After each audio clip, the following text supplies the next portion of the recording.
Hey, fifth grade. We're going to talk about chapters 14 and 15 of the Shakespeare Stealer, and you have your quiz tomorrow on these chapters, so make sure that you pay attention. Make sure you have your book with you while you listen to this video. Also, make sure you have a pencil or a pen so that you can make marks in your book when I tell you that these are areas in the book that you need to pay attention to. So, the last time we talked about the Shakespeare Stealer, I told you that Widge is going to change. And he's undergoing this change right now. In the beginning of the book, Dr. Bright was taking care of him.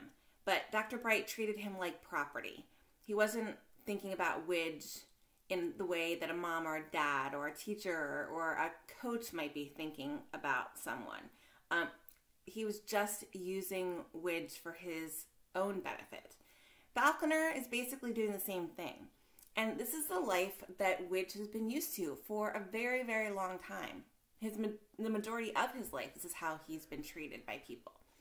But in chapters 14 and 15, you're going to see how Widge all of a sudden realizes that, wait a minute, these feelings and that I'm feeling and the ways that people are treating me at the Globe are so unusual, and they are uncomfortable for Widge too, but he also realizes that he feels good.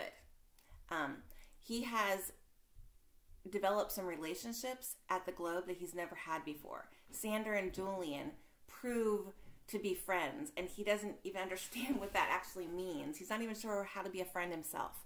But in chapter 14, Julian rescues Widge. And we're on page 98. We also learn, because of this rescue, Julian and Widge have some conversation. They get together. They're walking back to Mr. Pope's house, and we learn about Julian's past. And part of friendship is, that exchange of, so where are you from, and what is your life like, and tell me about yourself.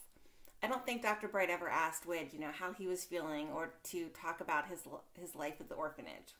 So Julian is opening up and sharing, and Widge is realizing that they have a little bit in common. On page 101, I want you to notice that Julian is offering Widge advice. He's not ordering him. He's not yelling at him. He's not manipulating him. He's offering him advice because guess what? Julian cares for Widge. And he says, you won't make much of a player if you have a bad attitude. And he's saying this because he cares about Widge. And he's looking out for Widge's best interest. On page 102 and 103, this is a really important section because Sander says, I can keep a secret. I can keep a secret. Again, he's opening himself up and he's saying, I'm your friend, trust me. And this makes Widge uncomfortable. And he says something really interesting on page 102. He says, in his head, Widge says, I didn't want him or any of the players to be my friend, for I would only have to betray him or betray them. So this is a really important section in the book. I didn't want him or any of the players to be my friend, for I would only have to betray them. I want you to think about this. Why is Widge thinking about betraying these people? What does he have to do? And if he does do it successfully, what is that going to say to all of the people that have been taking care of him at the Globe? What is Widge trying to avoid? What is Widge trying to protect?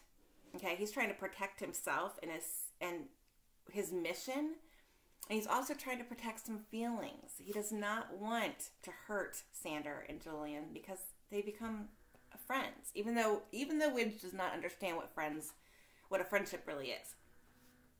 All right, it's a caring environment, right? The next day on page 103, Sander and Widge have kind of an uncomfortable interaction. And on page 103, at the very bottom, you're going to notice that Sanders does not hold a grudge. And he's right back to saying hi to Widge, and he, again, shows that he cares for him.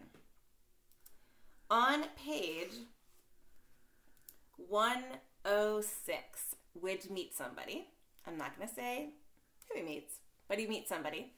And in that exchange on page 106, Sanders and this other person both say, you know, Widge, you need to laugh. You need to laugh a little bit. You need to learn to laugh. You need to like let loose and just have fun. And Widge, again, think about how he was brought up.